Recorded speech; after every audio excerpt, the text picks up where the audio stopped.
Now, as promised, the news in detail. Let's begin with our top story. Palestine has condemned the U.S. for deleting its name from Washington's list of countries and states. The U.S. State Department removed Palestinian territories from the updated list of countries on its website. In a statement, Palestinian presidential spokesman Nabil Abu Rudaina called Washington an instrument of Israeli occupation. Abu Rudaina said any move to undermine Palestinian rights is unjust and illegitimate. Palestine is still listed in the archived content, but no longer on the U.S. State Department's primary list on its website. Palestine's foreign ministry also said Washington is implementing Israel's vision by destroying the two-state solution. Hezbollah leader Hassan Nasrallah says the group will do everything to prevent Israel from sending more drones to Beirut. The statement comes after an Israeli drone crashed in Beirut's southern suburbs and another exploded near the ground. In a statement, Nasrallah said from now on, Hezbollah will shoot down Israeli drones in Lebanon's airspace. He said Israeli drone attacks were one of the most dangerous developments in the region since 2006. Earlier, Lebanon's Prime Minister Saad Hariri said the Israeli aggression is an attack on Lebanon's sovereignty and is a threat to regional stability. Meanwhile, Israel's military said it has struck the Iranian Quds forces in Syria, alleging they were planning to launch killer drones. Syrian state media confirmed the attack, saying its air defense intercepted hostile targets over Damascus, but Iran has denied any attack on its centers. The Saudi-led coalition in Yemen and the UAE have formed a military committee to stabilize a ceasefire in the southern Shabwa and Abyan provinces. Coalition spokesman Turki al-Maliki says the committee will start working today to preserve Yemen's unity. This comes after southern separatists seized the port city of Aden earlier this month and extended their control to neighboring Abyan last week. Saudi Arabia and the UAE have called on the separatists and government to disengage and enable the redeployment of coalition forces. The foreign ministries of both states have called for dialogue to address the causes and repercussions of the fighting in southern Yemen. Meanwhile, India has removed the flag of Occupied Kashmir from its civil secretariat in Srinagar as part of its illegal revocation of the disputed state's special status. This comes as a curfew in Indian Occupied Kashmir has entered its 22nd day amid a continuing communication blackout. Under Article 370 of India's constitution, Occupied Kashmir had its own flag hoisted alongside the Indian flag since 1952. Indian media reports said the Kashmiri flag will be phased out from all government buildings in Occupied Kashmir by the 31st of October.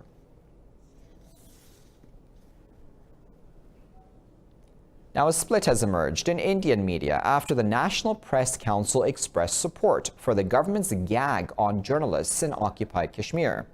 This comes after the council intervened against a Supreme Court petition filed by the Kashmir Times. The petition seeks an end to restrictions on press freedom in the occupied valley. The Press Council of India claimed the government-imposed blackout is in India's interest. But the Press Association President Jay Shankar Gupta called the intervention arbitrary. In a statement, he said the Press Council is not one person but an institution, and it cannot become a tool of the government. In an editorial, the Hindu newspaper said the council must act in the interest of a free media and not kowtow to the Modi administration. Meanwhile, Congress leader Rahul Gandhi has said the media in Occupied Kashmir is facing brute force by the BJP government. In other news, Hong Kong police have fired a live round warning shot for the first time as clashes with protesters grow increasingly violent. Police also used water cannon and tear gas to disperse demonstrators who threw bricks and petrol bombs. Police say 36 people have been arrested in the weekend's clashes. Hong Kong's government says it condemns the violence. The financial hub has been gripped by 3 months of street demonstrations that have spun into a wider pro-democracy movement. Ireland has welcomed the European Union's continued support for the Irish backstop clause of any Brexit deal. This comes after a meeting between Britain's Prime Minister Boris Johnson and European Council President Donald Tusk at the G7 summit in Biarritz. Foreign Minister Simon Coveney lauded Tusk for setting out the EU's clear and consistency on the backstop plan. Earlier, Johnson said the odds of the UK agreeing to a Brexit deal with the EU by October 31st are improving, but described the odds as touch and go. In an interview on the sidelines of the G7 summit, the British Prime Minister, I should say, said the ball is in Brussels' court. It all depends on our EU friends and partners. I think actually in the last few days that there's been a sort of dawning realization in Brussels and other European capitals that what the shape of the problem is for the UK, and I think everybody gets it by now. It's to do with that withdrawal agreement. The British Prime Minister Johnson and European Council President Tusk will meet again at the UN General Assembly next month. Let's move on now to Russia, which says it is ready for negotiations on nuclear arms control with the U.S. as soon as it receives a positive signal. Deputy Foreign Minister Sergei Ryabkov says Moscow has invited Washington for immediate talks. Ryabkov said the Russian Foreign Ministry is awaiting a yes from the U.S. Earlier, President Vladimir Putin said no time should be wasted in resuming full-format stability and security talks with Washington. This comes after the two countries terminated the Cold War-era Intermediate-Range Nuclear Forces Treaty earlier this month and began testing new missiles. The New START treaty between the U.S. and Russia is due to expire in 2021. German Chancellor Angela Merkel says every opportunity should be seized to resolve tensions between the United States and Iran. Speaking on the sidelines of the G7 summit in Biarritz, Merkel said if the situation doesn't improve, Iran can further reduce its commitments to the nuclear deal. The German Chancellor said the G7 has had constructive talks on tensions with Iran. She said discussions between Iran's Foreign Minister Javad Zarif and his French counterpart Jean-Yves Le Drian in Biarritz was a side event to the G7 summit. Staying on topic, French President Emmanuel Macron says the G7 nations are close to an agreement on helping the fight raging fires in the Amazon rainforest. Macron says the group is looking to finalize a deal to provide technical and financial help later today. A record number of 80,000 fires are ravaging the Brazilian Amazon. Many world leaders have criticized President Jair Bolsonaro's government for not doing enough to tackle the blazes. Earlier, France threatened to block the European Union's trade pact with the South American trade bloc Mercosur unless Brazil took urgent action. But German Chancellor Angela Merkel opposed that idea, saying it is not an appropriate response. On to Bolivia, where President Evo Morales has asked for international aid to combat forest fires that continue to rage in the eastern part of that country. He's also announced the suspension of his campaign for re-election. Bolivia is battling the blaze with the support of over 2,000 people and a small aircraft. The government has also hired a super-tanker plane to douse the rising flames. Residents from the San Lorenzo district have been evacuated after large swathes of forest were destroyed in the area. At least 1 million hectares of forest and grassland in eastern Bolivia's lowlands have been destroyed. Bolivia is also preparing its troops to battle the blaze.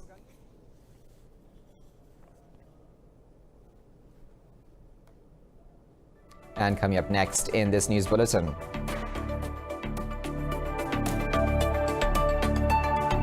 Mosul still offers very little to its people.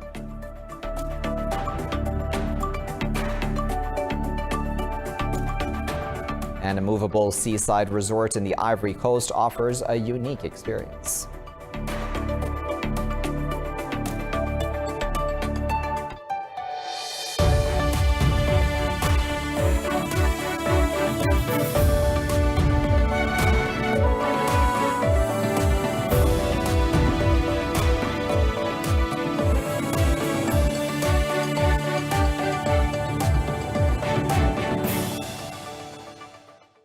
Let's begin this segment of the Bulletin in China, where nearly 50,000 people have been evacuated before Typhoon Beilu made landfall in the eastern Fujian province. The Fujian Flood Control and Drought Relief Headquarters upgraded its emergency response to the second highest level. Authorities in Fujian have also closed 149 seaside resorts and have recalled nearly 10,000 fishing vessels. China's National Observatory has issued a yellow alert for Typhoon Beilu, which is likely to bring gales and torrential rains to South China. Earlier, Typhoon Beilu made landfall in Taiwan, leaving 2 people injured and cutting off power.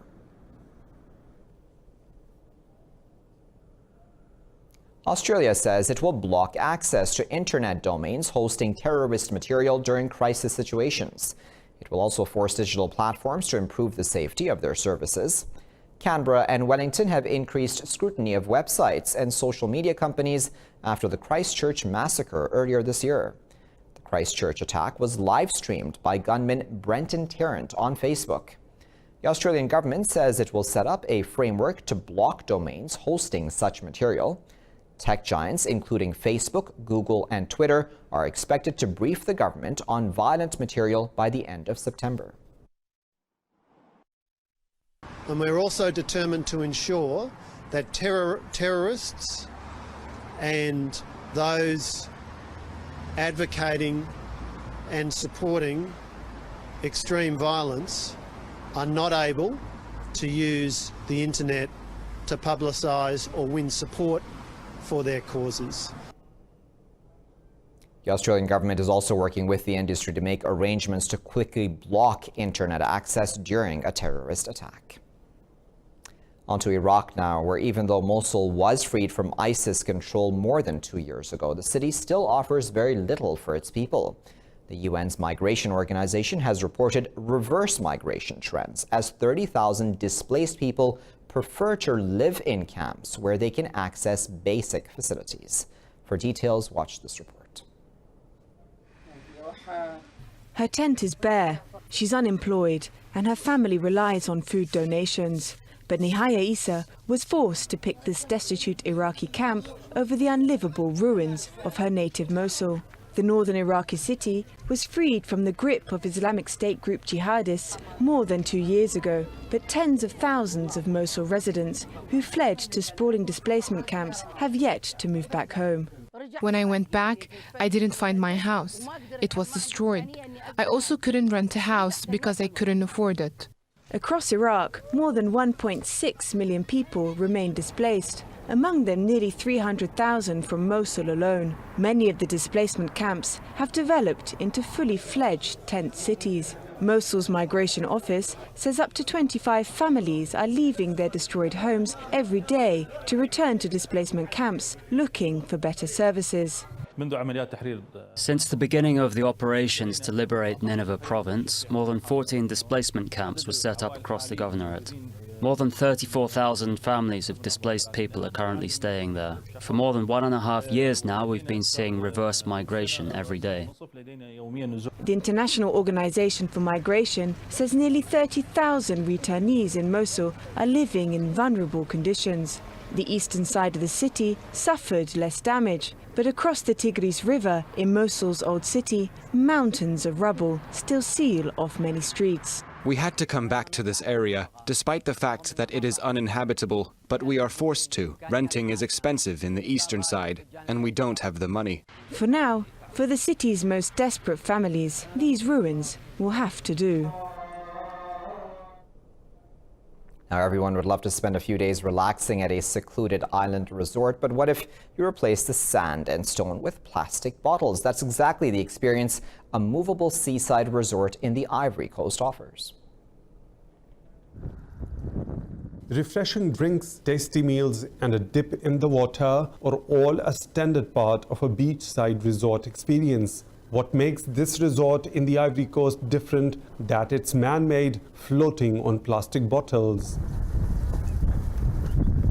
It is an artificial island that is built with waste from the lagoon, mainly plastic bottles. The artificial island is made up of about 700,000 plastic containers.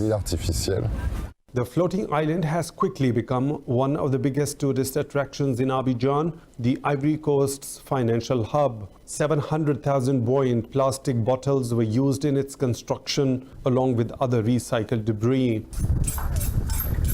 It's very original. It's a very unusual place. I haven't seen anything like it anywhere else. I think it's a great idea to give a second life to plastic and make it a kind of technical feat. I really like this place and I think it deserves to be known. The floating island gets about 100 customers a week, many of whom are eco-friendly tourists. The resort's inventor, Eric Becker, says his 200-ton resort could be a prototype for other major projects. Currently, he is testing technology that would allow him to turn fecal matter in this lagoon into compost. Becker says if everyone did what they could to protect the climate on an individual scale, a serious difference could be made.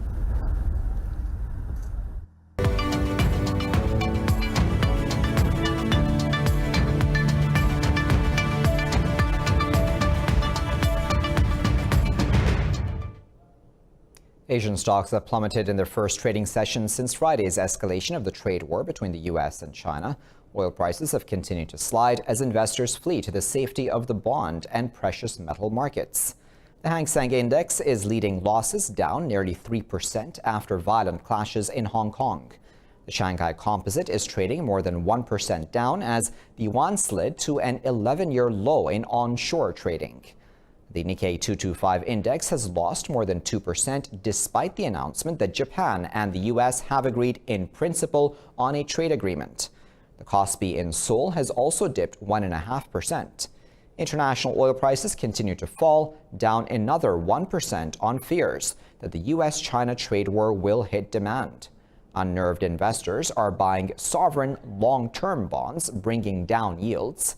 Their flight into safe havens has pushed up the prices of gold and silver by about 1%.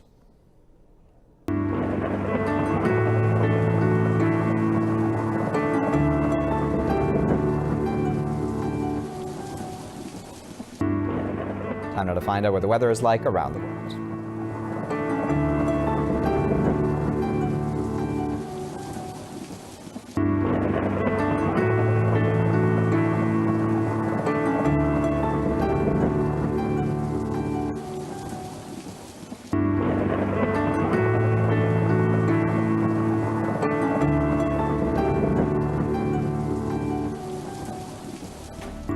And with that, you're all caught up. Thank you for watching this news bulletin here at Indus.